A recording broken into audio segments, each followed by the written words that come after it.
Hello, Pokemon trainers! Welcome back to another Pokemon Brilliant Diamond and Shining Pearl video on iStarly TV.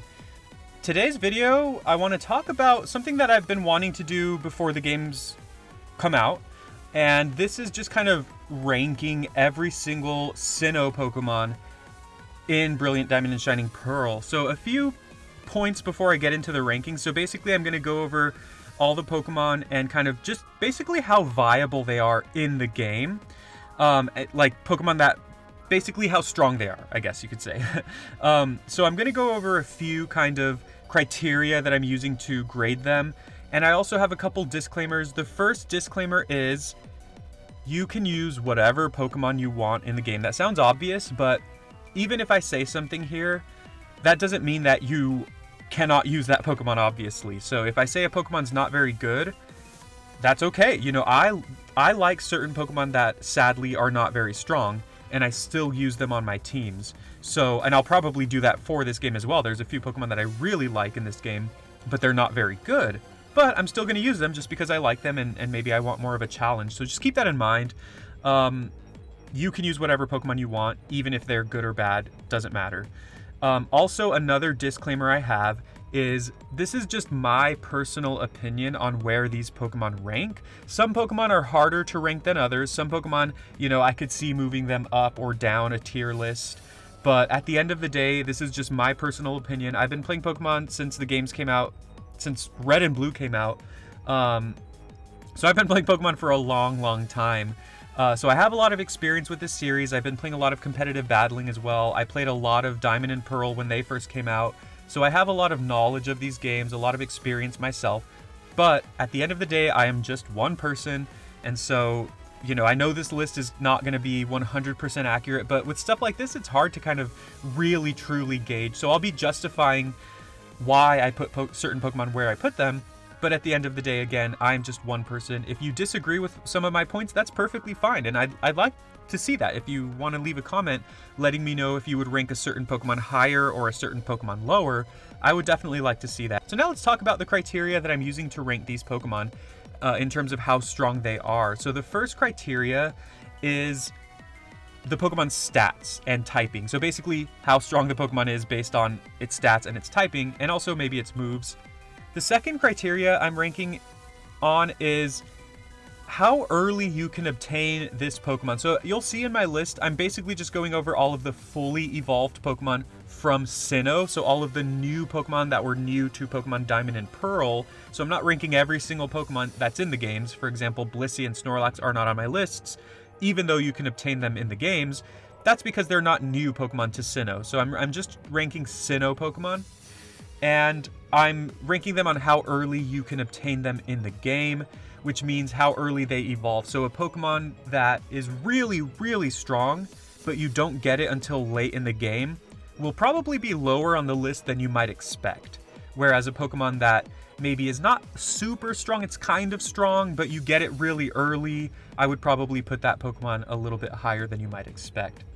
The final criteria is how these Pokemon do against most important fights in the game, kind of what you could call boss battles. So that includes the gym leaders, of course, that includes maybe some of the Team Galactic fights, but also the Elite Four to some degree. So that's just how I'm kind of ranking these Pokemon.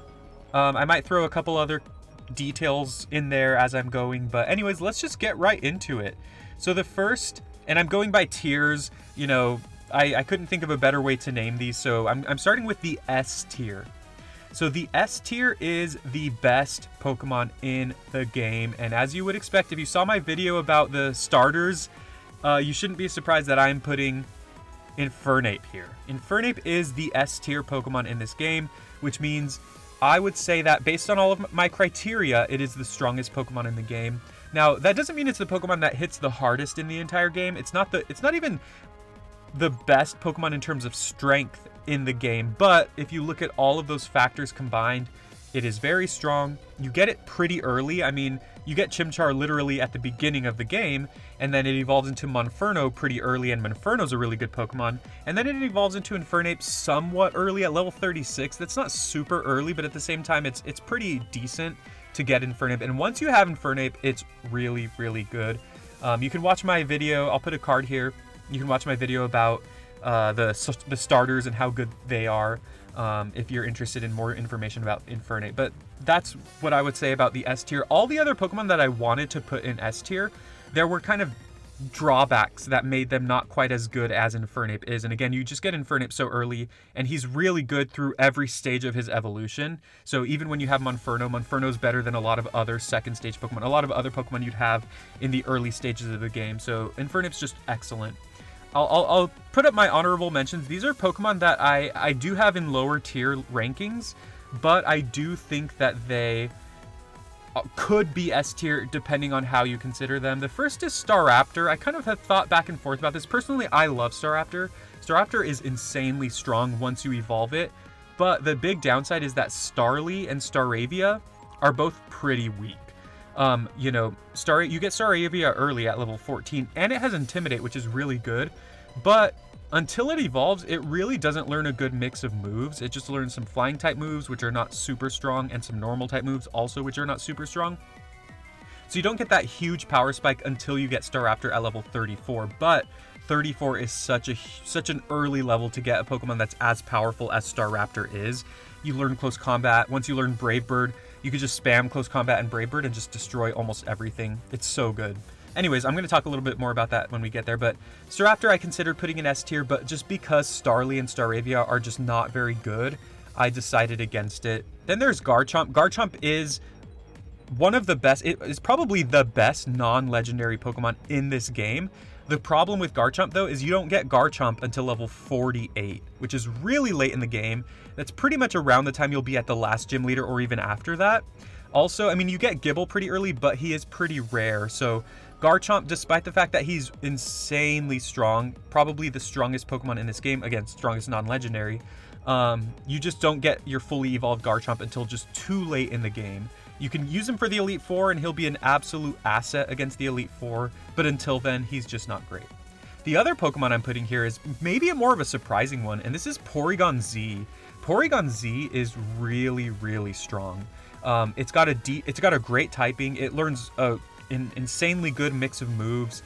It hits really, really hard, and it has a lot of really strong abilities. Porygon Z honestly is one of the best non-legendary Pokemon in this game as well. Again, though, similar to Garchomp, you just don't get Porygon Z early. In fact, I don't think you get Porygon until post-game. You don't get Porygon until you beat the game, so you just can't even use Porygon Z unless you, like, beat the game, get Porygon, and then maybe, like, trade it or transfer it to a new game file. Like, if you start the game over, then you can use Porygon on your run-through. But at the same time, the Porygon requires 2 different trading items in order to evolve into its final stage, so it's just really difficult to get. But if you could get it early, it would be insane, but you know, since you can't, it's not that good. Anyways, S tier, Infernape. Let's go to the A tier now. So A tier, you'll notice, has maybe some surprising Pokemon. The top row of my A tier here, these are Pokemon that you can get fairly easily within the game. Some of them might surprise you. I talked about Staraptor. Again, Staraptor is just so good. Once you get that fully evolved Staraptor and you teach it close combat, it's really just a monster. It can deal so much damage, and as you could tell, it's one of my favorite Pokemon in this game, as you can tell by my channel name. Garchomp is another Pokemon. Again, I already talked about Garchomp. Garchomp's just amazing. If you can get past that high level evolution, yeah, it's just so good. Then we have Lucario. Lucario, you also get somewhat late-ish in the game. I think they give you Riolu kind of around the 6th gym, if I'm remembering correctly. Assuming that's the case, Riolu evolves through friendship, and so it's not that hard to achieve friendship in this game, I don't think, especially because your Pokemon will follow you around, and I think that boosts their friendship a lot. So it's not that hard. Once you get Riolu kind of late, but once you do get it, it doesn't take that long to evolve it. And Lucario is really good. Lucario is actually similar to Infernape. It's a little slower than Infernape. It has a worse defensive typing, but it actually has better offensive stats than Infernape. So like better attack, better special attack, and it learns a good mix of moves too. So Lucario's just excellent. The next Pokemon here is Roserade.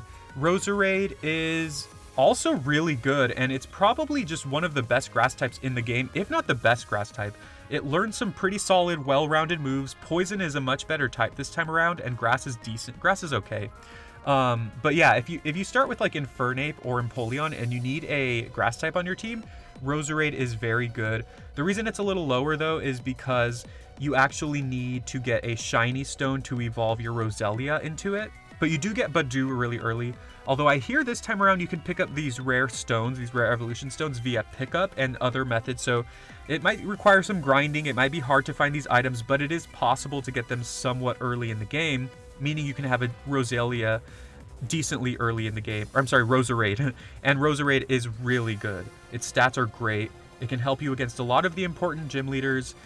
Just because it can just deal a lot of damage. I mean, to be honest, it does struggle against some of them, but Roserade is very strong.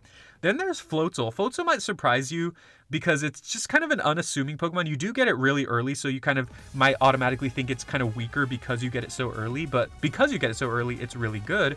And Floatzel's stats are actually really strong. It has really good speed, it's really fast, and then it has a good attack, a good attack stat and a decent special attack stat, so it can actually be a little bit of a mixed attacker.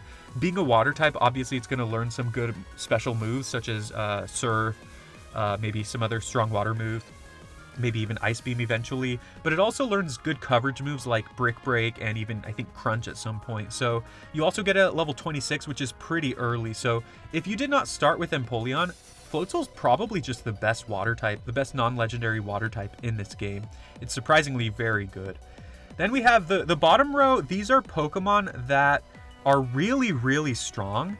You just kind of, it's harder to get them. I think a lot of these, so there's the Grand Underground, which is a new way to play in the underground, which actually lets you encounter some rare Pokemon before you would normally be able to catch them in the standard game. And some of these, such as Magnemite and Ralts, you can actually find in the Grand Underground. I think they're just a lot more rare, so you might have to do some grinding to find them, but once you do, these are Pokemon that are really, really strong. So talking about Gallade, we've talked about a few fighting types so far. Of course, Infernape, Lucario. Gallade is yet another really strong fighting type. It does have some competition from those other two because it is a little bit harder to get, but it's great. Then there's also Magnezone. Magnezone just has an excellent typing, and it also hits really hard. It's really defensive, but it has a really high special attack stat. So Magnezone, if you can get it, it's just so good. Mamoswine, same thing. Mamoswine and Weavile are harder to get because you don't really get them until a little bit later in the game, and their evolutions are a little bit harder to obtain. But once you can, if you can do that, they're actually really strong. Weavile is reminiscent of like Floatzel, for example, except it has better stats than Floatzel. It's really fast and it hits really, really hard. And being an Ice and Dark type, it's actually really, really good. It can also learn some fighting type moves as well. So if you can get Weavile decently early, it's going to be just a real monster. It's a great Pokemon. Then we have Magmortar and Electivire, Pokemon that I was a little confused where to put. They're really strong, but they're really hard to get. Not really hard, but you just don't get them that early. You have to catch Magby or Elekid, evolve them at level 30 into Magmar and Electabuzz, respectively. Then you have to find these rare items, the Magmarizer and the Electorizer. They have to hold them, and then you have to trade them in order to evolve. So that is a little annoying. I also heard that you can get the Magmarizer and Electorizer decently early. It's just hard to find them. They're rare spawns on the Magby and Elekid. But again, you also have to have either a friend who's willing to trade and trade back, or find someone nice on the internet, or you have to have 2 switches. So it is difficult to get these Pokemon, which is why I kind of put them lower on the list. But if you can get them, they are really, really good. Magmortar is a really good fire type. And of course, as a lot of people talk about, in Sinnoh, there's a real lack of good fire types. And then Electivire is really strong too. So next, let's talk about my B tier. So these are Pokemon that are good Pokemon. They're not bad at all. They just are not as strong as the other ones, or maybe you just get them a little bit later. I'll try to go through this fast. I'm not going to talk about every single one in too much detail. You have your other 2 starters, Torterra and Empoleon. If you want to see what else I said about them, you can check out my starter Pokemon video that I did for Brilliant Diamond and Shining Pearl. But they're good Pokemon. They're not bad at all. It's just that Infernape is a lot better. Empoleon honestly could be a little higher as an A tier, but if you're competing with something like Floatzel, if you don't really care about like the design of Empoleon or Floatzel, and you just want a good water type, it's possible Floatzel's a little better, to be honest, but you can make that decision for yourself.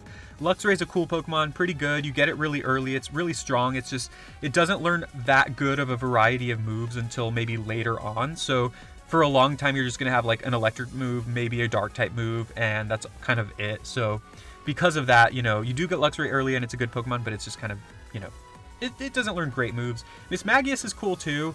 Again, Miss Magius and Honchkrow, you need Dusk Stone to evolve them into these forms.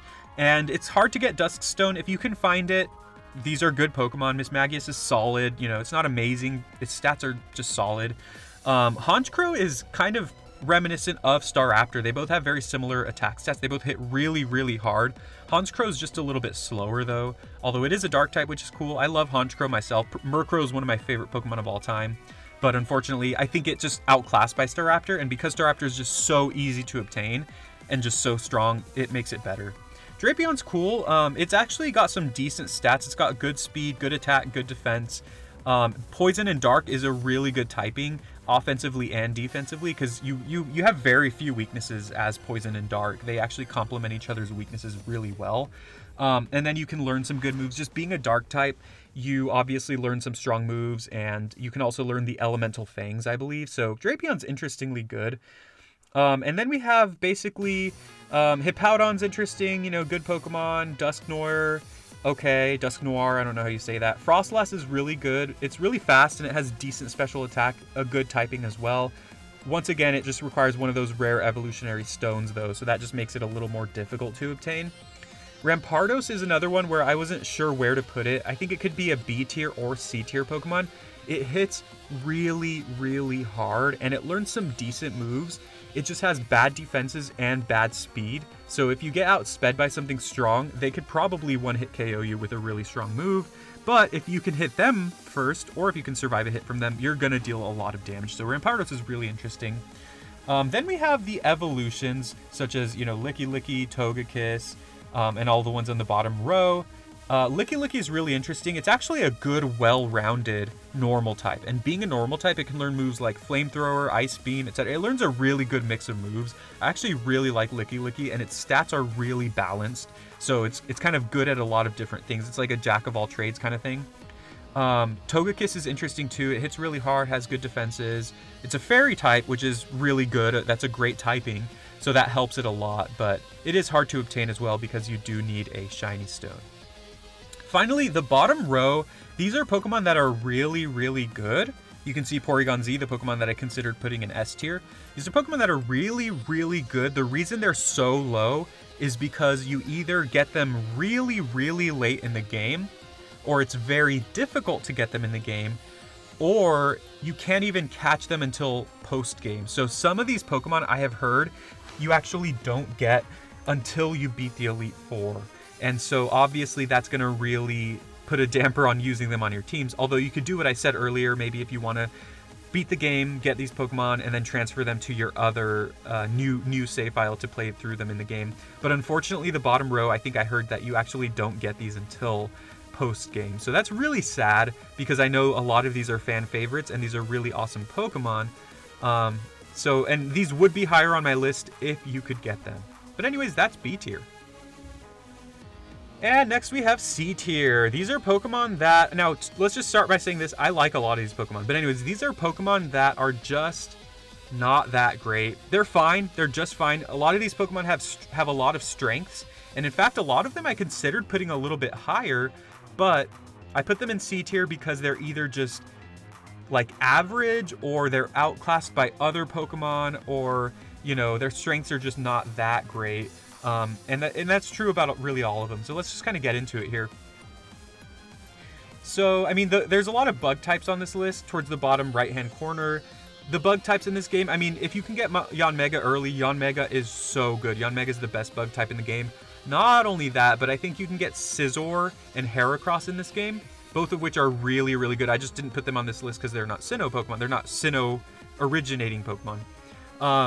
And so, yeah, there's a lot of good bug types in this game that are just way better than these. Personally, I like Mothim a lot, but I just recognize that it's not amazing. Vespiquen, whatever, is just kind of average. It just doesn't learn that good a mix of moves. Wormadam is worth talking about because it has 3 different forms, and they're all interesting, but their stats are just not very good. It is interesting that it gets different forms, though. Also, Probopass and Bastiodon are kind of similar. I actually had to kind of do a little bit of back and forth with those two, just deciding on where to put them. but I just put Probopass a little bit higher, but you know, they're kind of the same thing. Then there's Carnivine. Carnivine is a really interesting... I know I'm not going in order here. Carnivine is an interesting one. It has okay stats, and it learns some interesting moves, but it just doesn't have a lot, like, much else going for it. It's slow. It has bad defenses. It really doesn't learn a good variety of moves, even though it learns a couple of strong moves. Spiritomb would be higher. It's actually an interesting Pokemon. It has just one weakness, which is a Fairy type. But the thing about Spiritomb is I don't think you can get it until really late in the game. You have to talk to like 30 people underground or something like that, which is what it was in the original game as well. So it's just hard to get Spiritomb. And even once you do get it, honestly, I do think there are some better Ghost-type Pokemon that are just... You get them earlier, they're easier to use, and they just hit harder, like Mismagius and even Drifblim. Drifblim I considered putting a little higher because it actually has some decent stats, and it's a really interesting Pokemon. The downside to it, I mean, Ghost is a really good typing. The downside, though, is the other moves that you would use on it that can complement Ghost. You have to, like, teach it TM, such as, like, Thunderbolt, which is a good move. So, yeah, with Drifblim, I just kind of, you know, put him in this list as well. And then there's everyone else. I mean, you know, I could talk about all these in more detail, but that would just take a long time. And also, I just think that, again, these Pokemon are good. Some of them are they have good stats, but they just don't learn a good variety of moves, such as Ambipom, Lopunny, even Purugly. And these three Pokemon that I'm mentioning right now, they all have similar stats. They're all really fast, and then they have like okay attack stats, or they learn good moves. Lopunny has a really low attack stat, but it learns some really good moves. It learns a lot of fighting type moves, which can complement it really well. So again, it's just they're just outclassed by just many of the other Pokemon I listed earlier. Gastrodon is another one I considered putting higher, as well as Toxicroak. With Gastrodon, it is outclassed by just a lot of other water types. It's a good Pokemon too. It's kind of well-rounded as well, but again, it's just because it's outclassed by a lot of other things. You know, it's just worse than Empoleon in a lot of different ways. I had to sadly move it down. And then Toxicroak is pretty decent. It learns some good moves. It's got a good typing, good stats. The thing about it, though, is it's just outclassed by all of the other fighting types I just mentioned. Gallade is way better. Lucario is way better. Infernape is way better. It's a hard life for Toxicroak. And then finally, let's talk about Skuntank. Skuntank is one of my favorite Sinnoh Pokemon. I just love Skuntank a lot, and I'm probably going to use it on my team. It's got a really good typing, and its stats are just kind of average. It's just an interesting. It's just kind of like an average Pokemon. Sadly, learns some good moves. It has okay stats, but at the end of the day, you know, if you want a Pokemon that deals a lot of damage, there are many better options. If you want a Pokemon that's kind of a tank, no pun intended, there are a lot of better options as well. If you want a dark type, there's probably better options. So, as much as I love Skuntank, it's not the best. I'm probably still going to use it on my team, though. So what do you think about C tier? Let me know in the comments. And finally, we have D tier. So I considered making an F tier, but, you know, I think that for the most part, just about every Pokemon in this game is viable in some way. Even the Pokemon that are weaker than everything else, like these. So, but honestly, let me just say this. F tier, if I made an F tier, which I didn't, Kricketune would be the only Pokemon on F tier. Kricketune is just so bad. I think I would go as far as to say Kricketune is the worst Pokemon in this game. It has weak stats. It does not learn very many good moves. It just does not learn a good variety of moves. Almost everything is better than Kricketune. So it's kind of sad because it's an interesting Pokemon, but that's just where we're at with Kricketune. Worst Pokemon in the game. It's F tier, but, you know, since I didn't make an F tier because it would just be for one Pokemon, I threw it in with D tier because it kind of doesn't change too much. The rest of these Pokemon, you know, they have either good stats or they just don't have good stats. So Bastiodon has insane defenses. It has really, really high defenses, but it just doesn't have anything else going for it. It's really slow. It actually has lower HP, and its offensive stats are really bad. It doesn't learn very many good moves. If you want a good rock type, there are plenty of better options. If you want a good steel type, there are plenty of better options. Bastiodon, sadly, is just not good. Bibarel, of course, is the kind of typical, like, Rattata Pokemon of the game, Zigzagoon, and those are never good, and unfortunately that's true for Bibarel. Bibarel's usability also goes way, way down because, one, HMs are now TMs in this game. But also, the biggest thing is that now you can use your HM moves such as Cut, Rock Slide, Surf, etc. I'm sorry, Rock Tomb. No, not Rock Tomb. Rock Climb, Surf, etc. In an app in the Pokédex. So you actually don't need to use an HM Pokemon like you used to with something like Bibarel. So, yeah, Bibarel, sadly, it's a cool Pokemon. It's just not very good. Pachirisu, however you say it. It's just an average electric type.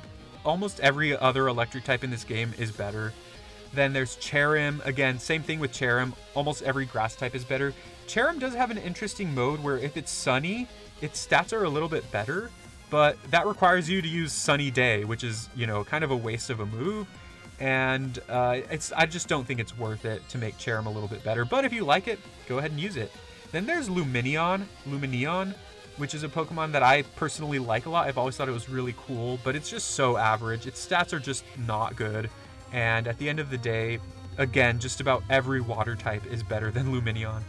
But maybe I'm considering using it on my team just because I think it's interesting. But anyways, that is the list of Pokemon in Pokemon Brilliant Diamond and Shining Pearl. Once again, this is just the Sinnoh Pokemon, just the Pokemon that originate in Sinnoh, which means, you know, there are plenty of other Pokemon you can catch in this game that are not on this list that are really good. But I just wanted to talk about these Pokemon as well. So what did you think of my list? Do you agree? Do you disagree? Let me know in the comments. I'm really interested in hearing what you think. Also, I want to know, this is the big question of the day, what is your Brilliant Diamond and Shining Pearl team going to be? I'm still trying to decide for myself because I like a lot of these Pokemon. Usually Dieter and I, everyone remember Dieter, my friend Dieter, we usually like play through the games kind of to get like at the same pace, and we battle each other after like every gym or something. And eventually we end up having like 2 or 3 teams where we just kind of battle them against each other just because we like so many of the Pokemon. But anyways, with that being said, I'm interested in knowing, please leave a comment. Let me know what you think. Let me know who's going to be on your team. Also, please like this video and subscribe for more Pokemon Brilliant Diamond and Shining Pearl content. The games are out in just a few days, so I am going to be making a lot more videos about those games, and I'm really, really excited. I just can't wait for these games. My hype level is through the roof at this point. Anyways, thank you for watching. I hope you have a great day. I'll talk to you later.